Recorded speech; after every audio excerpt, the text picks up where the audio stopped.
Assalamualaikum warahmatullahi wabarakatuh. Perkenalkan, kami dari kelompok 10 dengan anggota Agnes Wiguna dengan BP 1830403001, Dila Mawar Putri dengan BP 1830403021, Gilang Nenggala dengan BP 1830403036. Materi kali ini mengenai risiko audit, bukti audit, dan materialitas. Dengan pokok pembahasannya: A. Jenis-jenis risiko audit. B. Menilai risiko audit. C. Hubungan risiko dan bukti audit. D. Faktor yang mempengaruhi risiko audit. E. Jenis bukti audit. F. Reliabilitas bukti audit. G. Dokumen audit. H. Pertimbangan materialitas. I. Latihan menentukan materialitas. Baiklah, materi pertama mengenai A. Jenis-jenis risiko audit. 1. Risiko bawaan atau inherent risk adalah risiko yang mungkin timbul akibat karakter bawaan dari suatu transaksi, disebabkan oleh 1. Kompleksitas transaksi dan kas transaksi. Kedua, kompleksitas perhitungan. 3. Aset yang mudah dicuri atau digelapkan. Keempat, ketiadaan informasi yang sifatnya objektif. Kedua, risiko pengendalian atau control risk adalah risiko yang timbul akibat kelemahan sistem pengendalian intern audit. Ketiga, risiko deteksi atau detection risk adalah risiko yang timbul akibat kegagalan auditor dalam mendeteksi adanya salah saji bersifat material dan penggelapan. Bagian B. Menilai risiko. Penilaian risiko adalah proses penilaian suatu risiko dengan membandingkan tingkat atau kriteria risiko yang telah ditetapkan untuk menentukan prioritas pengendalian bahaya yang sudah diidentifikasi. Penilaian risiko bertujuan untuk mengevaluasi kinerja yang sudah ada menjadi lebih baik atau meningkat secara bertahap, minimalisir kerugian, meningkatkan kesempatan atau peluang pencegahan terhadap terjadinya kerugian akibat kecelakaan atau risiko yang terjadi. Proses penilaian risiko terdiri dari 3 unsur. Yang pertama, identifikasi risiko. Identifikasi risiko adalah untuk menggali kejadian-kejadian dalam pelaksanaan tindakan atau kegiatan yang mungkin dapat menghambat pencapaian sasaran atau tujuan. Kedua, analisis risiko. Analisis risiko adalah untuk memahami risiko yang penting untuk dikelola secara aktif, menyediakan data untuk membantu menentukan prioritas penanganan risiko. Yang ketiga, evaluasi risiko. Evaluasi risiko adalah untuk membantu proses pengembalian keputusan berdasarkan hasil analisis risiko. Evaluasi risiko merupakan proses pembandingan antara level risiko yang ditemukan selama proses analisis dengan kriteria risiko yang ditetapkan sebelumnya. Selanjutnya, bagian C, hubungan risiko dan bukti audit. Hubungan risiko audit dengan bukti audit adalah semakin rendah tingkat risiko audit yang ingin dicapai, maka semakin banyak jumlah bukti audit yang diperlukan. Sebaliknya, jika semakin tinggi tingkat risiko audit yang dicapai, maka semakin sedikit bukti audit yang diperlukan. Poin D. Faktor yang pengaruhi risiko audit. 1. Ketergantungan pemakai eksternal. 2. Kemungkinan kegagalan keuangan. 3. Integritas manajemen. 4. Sifat bisnis. 5. Hasil audit sebelumnya. 6. Faktor yang berkaitan dengan salah saji yang timbul akibat pelaporan keuangan yang curang. 7. Efektivitas penghasilan pengendalian internal. 8. Rencana pengendalian. 9. Ketentuan aktiva terhadap misa proporsi. 10. Pihak-pihak yang terkait. 11. Transaksi non-rutin. Yang E.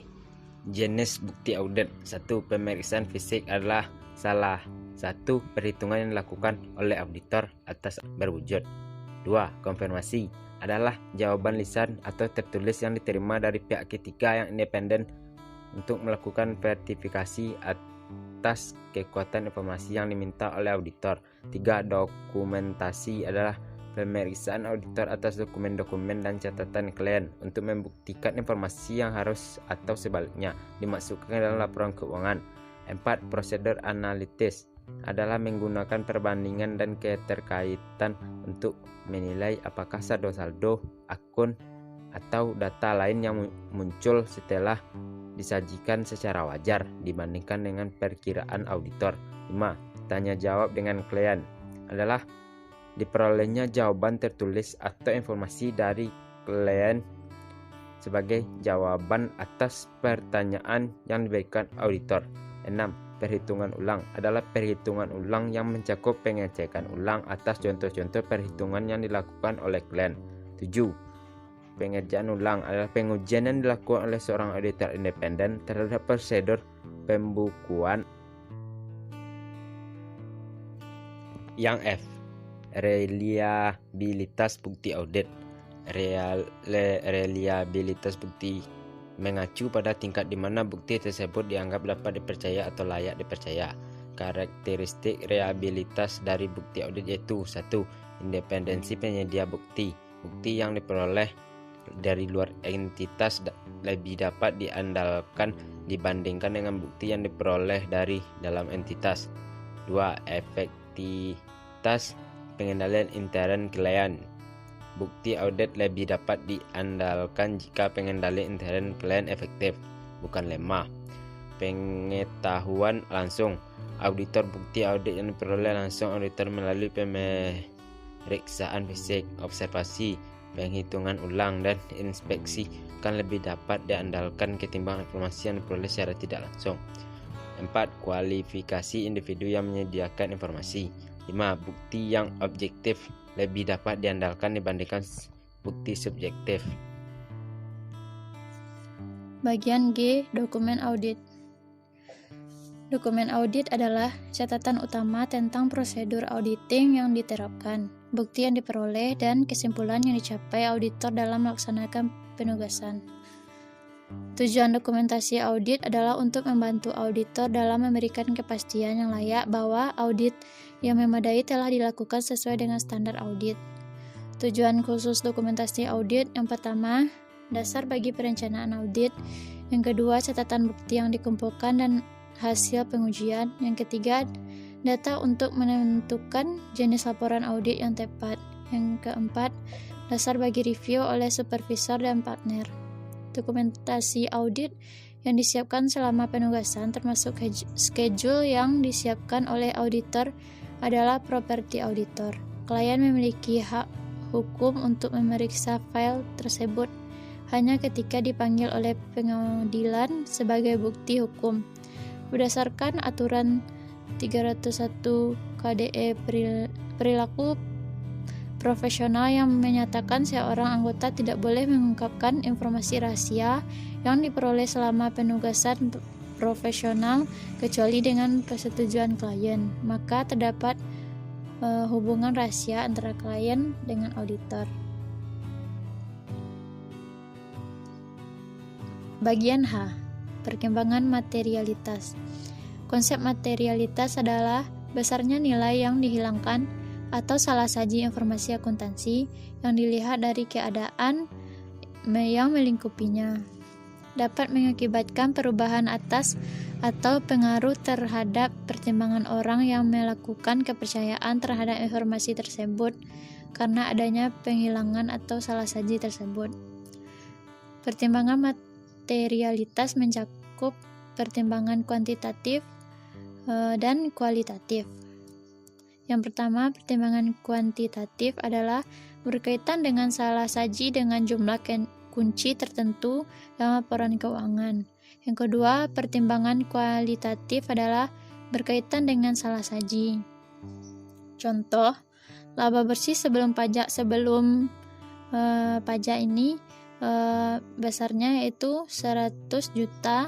Materialitas ditentukan 3% dikurangi dengan 8% dari laba bersih sebelum pajak. Dari laba bersih sebelum pajak sebesar 100 juta, maka batas materialitas atau materiality borders untuk laporan laba rugi berada dalam kisaran 3 juta sampai 8 juta.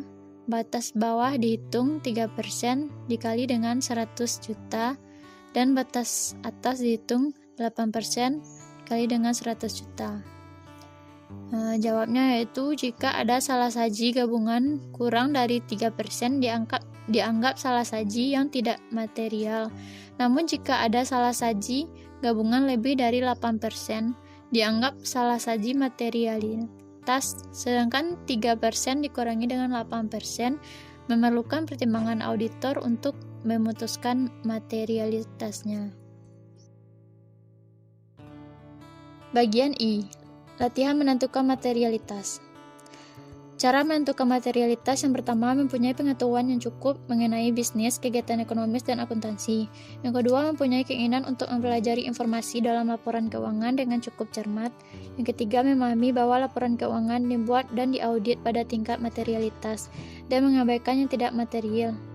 Yang keempat, menerima ketidakpastian yang intern dalam penggunaan penilaian dan pertimbangan mengenai peristiwa di kemudian hari. Yang kelima, membuat keputusan ekonomis yang wajar atas desain informasi dalam laporan keuangan. Contoh soal, PT ZZZ mempunyai total aktiva 100 miliar rupiah. Apakah pendapatan auditor mengenai salah saji material saldo akun PT ZZZ sudah wajar atau tidak? Jika diketahui salah saji tiap saldo akun berikut ini, yaitu kas 40 juta rupiah, piutang usaha 200 juta rupiah, persediaan 200 juta rupiah, aktiva tetap 300 juta rupiah.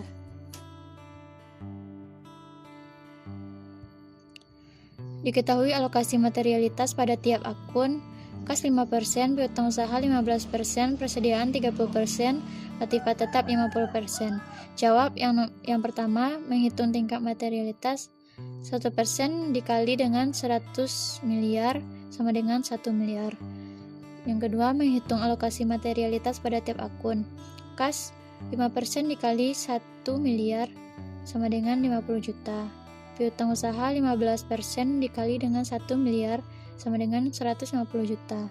Persediaan 30% dikali dengan 1 miliar sama dengan 300 juta. Aktiva tetap 50% dikali dengan 1 miliar sama dengan 500 juta. Jadi, untuk menentukan wajar atau tidak menurut pendapatan auditor adalah